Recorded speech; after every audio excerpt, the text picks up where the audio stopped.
তোমরা ভাবছো না আমি ঘাটের ধারে বসে কী করছি? তো চলো তোমাদের সাথে আজ আমার সাথে কী হয়েছে শেয়ার করি। আজ আমি যখন ঘুমাচ্ছিলাম ভোরের বেলা আমি একটা বাজে স্বপ্ন দেখেছি আমার ছেলেকে নিয়ে। স্বপ্নটা হচ্ছে যে আমি দেখেছি আমার ছেলে জলে ডুবে যাচ্ছে। এই স্বপ্ন দেখলে নাকি মা গঙ্গা দেবীরকে পুজো দিতে হয়। এই কারণে আজকে আমি সকালবেলা উঠে ঘুম থেকে মা গঙ্গা দেবীর কাছে গিয়ে একটা ছোট্ট কাদার মূর্তি বানিয়ে নিজের মতো করে পুজো দিয়ে এলাম। এবং আমার ছেলেকেও সাথে করে নিয়ে গেছিলাম, যে বলেছে যাকে নিয়ে স্বপ্নটা দেখেছ তার হাত থেকে মা গঙ্গা দেবীকে খেতে দেবে এবং তাকে জলে ভাসাবে। এই কারণে আমি গেছিলাম।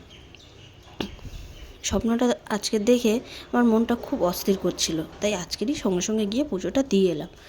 সবাই বলছিল বড়রা যে এই স্বপ্ন দেখলে নাকি ফেলে রাখতে নেই, পুজো দিয়ে দিতে হয়। এই কারণে মা গঙ্গা দেবীর কাছে গিয়ে পুজো দিয়ে এলাম।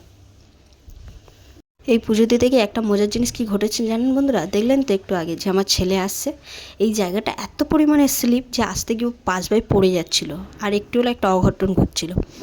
সঙ্গে সঙ্গে ধরে নিয়েছি বলে আর মাথায় লাগেনি। এত বদমাস এক জায়গায় দাঁড়াচ্ছিল না। আরও একটা মজার ঘটনা আছে, ঠাকুরটাকে যখন ভাসাবে আমার ছেলে, ঠিক সেই ভিডিওটা তখন দেখবেন।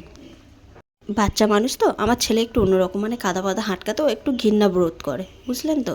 এই কারণে হচ্ছে কি ও ঘৃণা লাগছিল, বলতে নেই ঠাকুর, ও তো বাচ্চা, ও তো বোঝে না। এই কারণে ওর হাত দিয়ে জলে ভাসিয়ে দিলাম। এবার কাদাটা যখন ধুয়ে দিচ্ছি, জলটা ওর হাতে লাগছে, ও যে কী পরিমাণ এনজয় করছে ভিডিওটা দেখলে বুঝতে পারবে। চলো তাহলে ভিডিওটা দেখতে থাকো, আমি পুজো করছি, আপনারা দেখুন।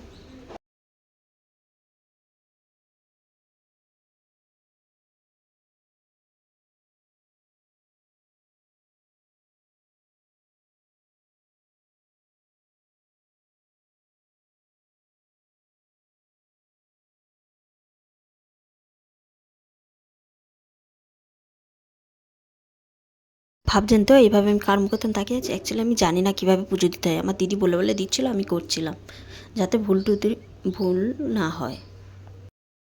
আমার পুজো দেওয়ার পরে আমার ছেলেকে নিয়ে যখন প্রণাম করছিলাম, ও কিন্তু ঠিক ভক্তি ভরেই প্রণাম করছিল, নিজের মুখেই বলছিল নমো। ও কিন্তু এই ধূপ টুপ জ্বালাতে পুজো দেখতে খুব ভালোবাসে। জানেন তো কদিন ধরেই আমার ছেলের খুব শরীর খারাপ লাগছে, ও রাতে ভয় ভয় পেয়ে উঠছে, ওর শরীরটা একদমই ভালো যাচ্ছে না। আপনারা একটু প্রে করবেন যাতে ও সুস্থ থাকে, ভালো থাকে, এরকমই হাসি খুশি থাকে। জানেন বন্ধুরা কোন দিকে মুখ করে বসাবো সেটা আমি বুঝতে পারছিলাম না, আমার দিয়ে একটা ভুল হয়ে গেছে। আপনারা হয়তো ভাবছেন আগে ওই দিকে মুখ করে বসানো ছিল, এখন হুট করে এই দিকে কেন হয়ে গেল। আমাকে আমার দিদি বললো এইদিকে মুখ করে বসাস না, আমি ভুল করে ওই দিকে বসিয়ে ফেলেছিলাম, আবার ঠিক করে এইদিকে বসালাম। আমার ছেলে নমো করছে। এবারে এবারে এই সিনটা দেখুন, ঠিক কী করবে দেখুন শুধু।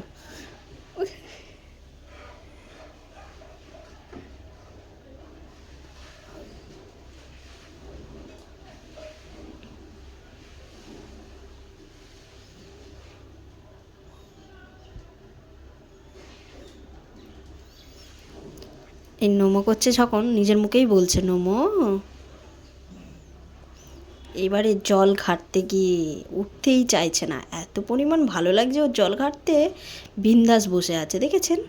এত দুষ্টু, জল ঘাটে উঠতেই চাইছে না দেখুন, মানে আরও হাত ধুয়ে দিতে হবে জলে।